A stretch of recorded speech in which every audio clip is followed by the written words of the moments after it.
warahmatullahi wabarakatuh. Alhamdulillah, salatu wassalamu ala Rasulillah wa ala alihi wa ashabihi wa man tabi'ahum bi ihsani yaumiddin. Allahumma shalli ala Muhammad wa ala ali Muhammad kama shallaita ala Ibrahim wa ala ali Ibrahim fil alamin innaka Hamidum Majid. Qala Allah fil Qur'anil Karim, a'udzu billahi minasy syaithanir rajim. Bismillahirrahmanirrahim. Fa'lam annahu la ilaha illallah wastaghfir li dzambik ya walil mu'minina wal mu'minat wallahu ya'lamu mutaqallabakum wa mathwaakum. Sahabat yang dirahmati Allah Subhanahu wa taala, alhamdulillah kita dipertemukan kembali dalam media ya YouTube untuk mempelajari agama Islam.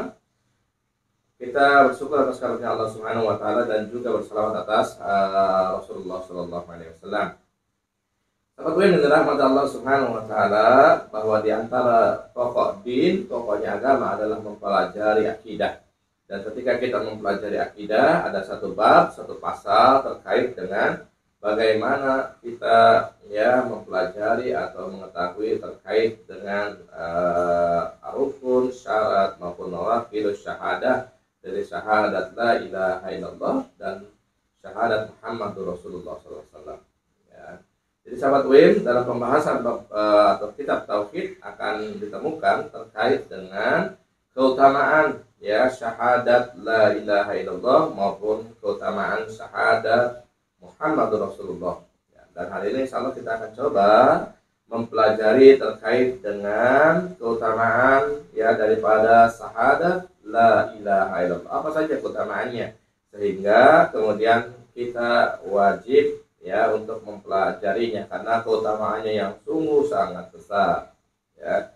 Di antara dalil yang kemudian mewajibkan kita untuk mempelajari syahadat ya dalam pertemuan insyaallah syahadat la ilaha illallah ya, kita akan mempelajari syahadat la ilaha illallah tersebut berdasarkan perintah dalam Al-Qur'an dalam surat Muhammad ayat 19, bagaimana Allah Subhanahu wa taala mengatakan fa'lam annahu la ilaha illallah ya, maka ketahuilah bahwa sesungguhnya tiada ilah selain daripada Allah ya, kalimatnya fa'lam annahu la ilaha illallah, maka hendaklah kita mempelajari mengetahui terkait dengan la ilaha illallah. Fa'lam annahu la ilaha illallah wastaghfir li dzambika, dan meminta ampunlah terhadap dosa-dosamu, walil mu'minina wal mu'minat, dan dosa orang-orang mukmin yang laki-laki dan dosa orang mukmin yang perempuan. Wallahu ya'lamu, dan Allah mengetahui mutaqallabakum wa mathwaakum, dan Allah mengetahui tempat kamu berusaha dan tempat kamu tinggal. Dalam ayat ini Allah memberikan isyarat agar kita mempelajari terkait dengan syahadat la ilaha illallah atau terkait dengan kalimat la ilaha illallah ya. Lalu kenapa ya kita harus mempelajari la ilaha illallah tersebut? Maka saya akan membahas terkait dengan keutamaan syahadat la ilaha illallah. Yang pertama ya, bahwa syahadat la ilaha illallah itu memasukkan orang yang mengucapkannya ke dalam surganya Allah Subhanahu wa taala. Jadi kalau nanti ya sakaratul maut dan seseorang berhasil ya, seseorang itu kemudian mengucapkan la ilaha illallah, maka tidak ada tempat yang lebih pantas untuk dirinya setelah kematian selain surganya Allah Subhanahu wa taala. Berdasarkan dari hadis Rasulullah SAW, man qala la ilaha illallah dakhala al-jannah. Barang siapa yang mati mengucapkan la ilaha illallah, maka dia masuk surganya Allah Subhanahu wa taala. Dalam hadis lain dalam riwayat Abu Dawud ya, bagaimana Rasulullah SAW berkata, man kana akhiru kalamihi la ilaha illallah dakhala al-jannah. Barang siapa akhir kalamnya di dunia ini kemudian dia mengucapkan la ilaha illallah dakhala al-jannah, maka akan masuk surganya Allah Subhanahu wa taala. Jadi keutamaan yang pertama dari la ilaha illallah tersebut, kalimat syahadat la ilaha illallah tersebut adalah siapa yang mengucapkannya di akhir masa hidupnya atau di masa-masa sakaratul mautnya, dia berhasil mengucapkan la ilaha illallah, maka kemudian tidak ada tempat yang lebih pantas untuk dirinya melainkan surganya Allah Subhanahu wa taala. Jadi keutamaan yang pertama dimasukkan ke dalam surganya Allah Subhanahu wa taala. Yang kedua ya, dikatakan dalam hadis-hadis tersebut adalah ketika kita mengucapkan la ilaha illallah itu, maka kemudian dibebaskan daripada nerakanya Allah Subhanahu wa taala. Jadi pada satu kesempatan Rasulullah SAW ya mendengar seseorang mengumandangkan azan. Ketika sampai kepada kalimat la ilaha illallah, ya, maka kemudian Rasulullah SAW mengatakan farazta minan nar, maka dirinya dibebaskan dari nerakanya Allah Subhanahu wa taala, dalam hadis riwayat Muslim, ya. Kemudian dalam hadis yang lain misalkan ya, ada Abu Dzar yang bertanya kepada Rasulullah SAW, dia menanyakan terkait dengan ya keutamaan la ilaha illallah, ya. Abu Dzar dalam hadis menanyakan kepada Rasulullah, "Qultu ya Rasulullah SAW, ya Rasulullah, katakan kepadaku ya Rasulullah SAW, qultu ya Rasulullah, kallimni bi amalin yuqarribuni minal jannah wa yubaiduni minan nar." Ya Rasulullah, katakan kepada saya amalan apa yang kemudian bisa mendekatkanku kepada surga dan menjauhkanku daripada neraka. Maka Rasulullah SAW mengatakan, qala idza amalta sayyi'atan fa'mal hasanatan fa innaha asyra amsalha. Jika kamu melakukan perbuatan dosa, perbuatan maksiat, misalnya seperti ya, perbuatan kejelekan, keburukan, dosa dan yang lainnya, ketika kamu melakukan perbuatan tersebut, maka kata Rasulullah SAW, fa'mal hasanatan fa innaha asyra amsalha. Segeralah kalian melakukan kebaikan-kebaikan, ya. Karena misalkan kalau seperti itu, maka kemudian kata Rasulullah SAW, kalian akan mendapatkan 10 kebaikan yang semisal. Jadi Abu Dzar menanyakan kepada Rasulullah SAW terkait dengan amal yang mendekatkan kepada surganya Allah Subhanahu wa taala dan menjauhkan dari nerakanya Allah Subhanahu wa taala. Ya, lalu Rasulullah memberitahu kepada Abu Dzar, qala idza amalta sayyi'atan, jika kamu berbuat keburukan, kejelekan, kemaksiatan, dosa dan yang lain, maka segera fa'mal hasanatan, maka segera lakukan kebaikan-kebaikan, karena dengan seperti itu kalian akan mendapatkan pahala semisalnya seperti itu, ya. Kemudian Abu Dzar juga bertanya kepada Rasulullah di kelanjutan hadisnya, qultu ya Rasulullah SAW, ya, la ilaha illallah minal hasanat, apakah la ilaha illallah itu bagian daripada kebaikan, daripada khair, amal-amalan yang khair, ya. Ketika kita mengucapkan la ilaha illallah minal hasanat, maka Rasulullah SAW qala hiya ahsanu hasanat. Kata Rasulullah SAW, kalimat la ilaha illallah itu merupakan kebaikan yang paling utama. Wa hiya tamhurud dunuba wal khotoya, karena dengan mengucapkan kalimat la ilaha illallah tersebut, dia dapat menghapus dosa dan kesalahan, ya. Maka kalau zikir, kita berzikir selain kita mengucapkan subhanallah, alhamdulillah, Allahu akbar, maka tidak lupa juga kita mengucapkan la ilaha illallah, karena la ilaha illallah tersebut merupakan ahsanu hasanat wa hiya tamhud dunuba wal khotoya. Dia bisa menghapus keburukan-keburukan dan dosa-dosa. Dia bisa menghapus dosa-dosa dan kesalahan. Nah, itu diantara ya yang kemudian digambarkan dalam hadis Rasulullah SAW terkait dengan keutamaan atau afdal, ya, afdal syahadat, ya, keutamaan syahadat la ilaha illallah, ya. Kemudian ya dijelaskan dalam hadis yang lain Rasulullah SAW bahwa zikir yang paling utama, kata Rasulullah SAW, adalah la ilaha illallah. Afdaluz zikri la ilaha illallah. Ya, zikir yang paling utama itu adalah la ilaha illallah, ya. Kemudian kita lanjutkan bahwa di antara keutamaan syahadat la ilaha illallah yang berikutnya adalah dalam hadis riwayat Bukhari, bagaimana Rasulullah SAW mengatakan, man qala la ilaha illallah wahdahu la syarika lah, lahul mulku wa lahul hamdu wa huwa ala kulli syai'in qadir. Ya.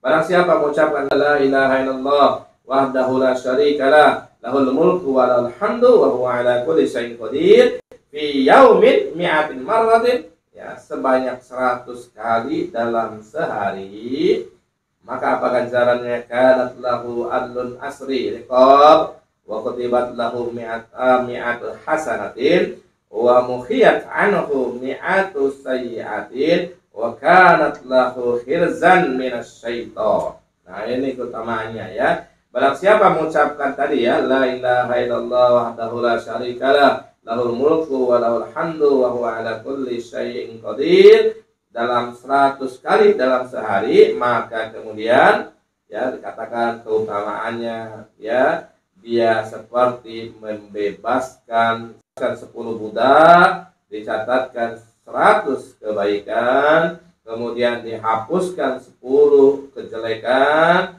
dan kemudian wakanat lahu hirzan minas syaiton, dan kemudian dia dilindungi dari setan-setan sampai sore harinya. Ya.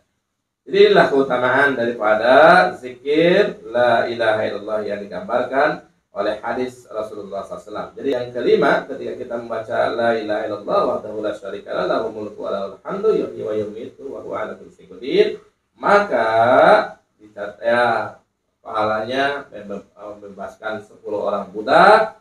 Kemudian yang berikutnya mencatatkan 100 kebaikan, menghapus 10 keburukan, kejelekan, dan dijauhkan dari syaitan ya sampai sore harinya. Jadi 8 itu ya, 8 keutamaan dari syahadat la ilaha illallah.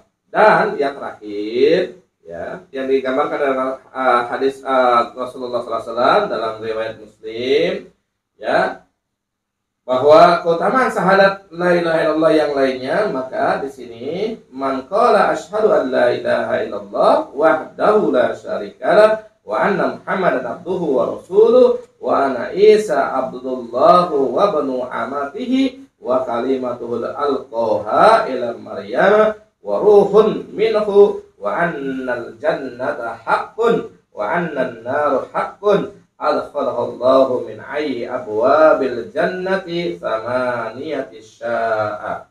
Ya. Ini hadis yang terakhir yang saya sampaikan ya, terkait dengan keutamaan la ilaha illallah.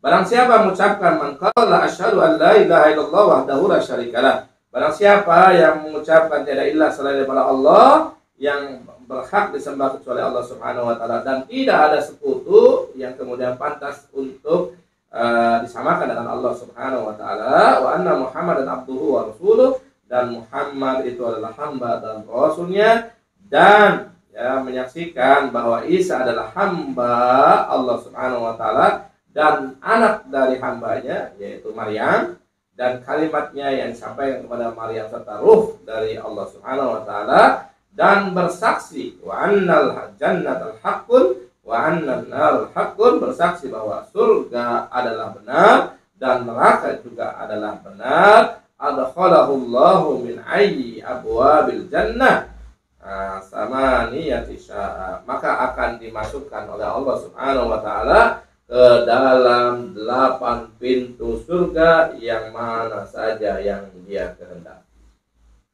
Ya. Jadi Allah Subhanahu wa taala ketika seseorang meyakini semuanya, ya maknanya dia meyakini Allah Subhanahu wa taala Tuhannya, ya. Yakini Allah Subhanahu wa taala mengucapkan asyhadu an la ilaha illallah wa asyhadu anna Muhammadar rasulullah, dan meyakini Muhammad adalah rasulnya. Dan tidak hanya itu, meyakini bahwa Isa itu adalah hamba, ya, hamba Allah yang kemudian ya disampaikan atau diberikan melalui ibunya Maryam, ya. Nah, ini bercerita terkait dengan akidah semuanya nih, ya, iman kepada Allah Subhanahu wa taala, iman kepada Rasulullah sallallahu alaihi wasallam, kemudian iman kepada Isa, ya, bagaimana Isa itu hanya hamba Allah Subhanahu wa taala, bukan Tuhan yang perlu disembah. Nah, ini bercerita terkait dengan akidah semuanya. Manakala bercerita terkait dengan akidah semuanya, maka kemudian apa ganjarannya? Maka ganjarannya adkhalallahu min ayyi abwabil jannati tsamaniyata sya'a, dan Allah Subhanahu wa taala akan memasukkan kalian ke dalam surga dari 8 pintu manapun yang Dia kehendaki. Terserah mau masuk pintu surga melalui manapun jalannya, silahkan, gitu ya. Dan ini sebuah janji yang memang kemudian diberikan oleh Allah Subhanahu wa taala terhadap Rasulullah SAW. Maka kemudian sahabat yang dirahmati Allah Subhanahu wa taala, ya, mempelajari syahadat itu adalah kewajiban buat kita, karena ini bagian daripada akidah. Ketika kita mengucapkan syahadat la ilaha illallah Muhammadur Rasulullah, maka mempelajarinya merupakan kewajiban. Mempelajari rukun daripada syahadat la ilaha illallah, mempelajari syarat daripada la ilaha illallah, mempelajari pembatal daripada syahadat la ilaha illallah. Begitu pun mempelajari terkait dengan rukun dari syahadat Muhammad Rasulullah, mempelajari ilmu daripada syahadat Muhammad Rasulullah dan seterusnya. Dan ini merupakan ilmu tauhid, dan ilmu tauhid itu kalau para ulama gambarkan ibarat sebuah fondasi bangunan. Kalau bangunan itu fondasinya bagus, maka insya Allah naik itu akan bagus. Namun jika fondasinya lemah, fondasinya kurang kokoh, maka kemudian dia akan cepat rubuh. Maka ya yang tadi saya sampaikan, keutamaan syahadat la ilaha illallah, mudah-mudahan memotivasi kita semuanya untuk mempelajari terkait dengan syahadat la ilaha illallah, baik terkait dengan rukunnya, baik terkait dengan syaratnya maupun terkait dengan nawaqidus syahadat. Dan ini menjadi kewajiban buat kita semuanya. Ayo kita mempelajari terkait dengan syahadat la ilaha illallah. Qul qouli hadza wa astaghfirullah li wa lakum sayyidul muslimin wal muslimat innahu huwal ghafurur rahim. Assalamualaikum warahmatullahi wabarakatuh.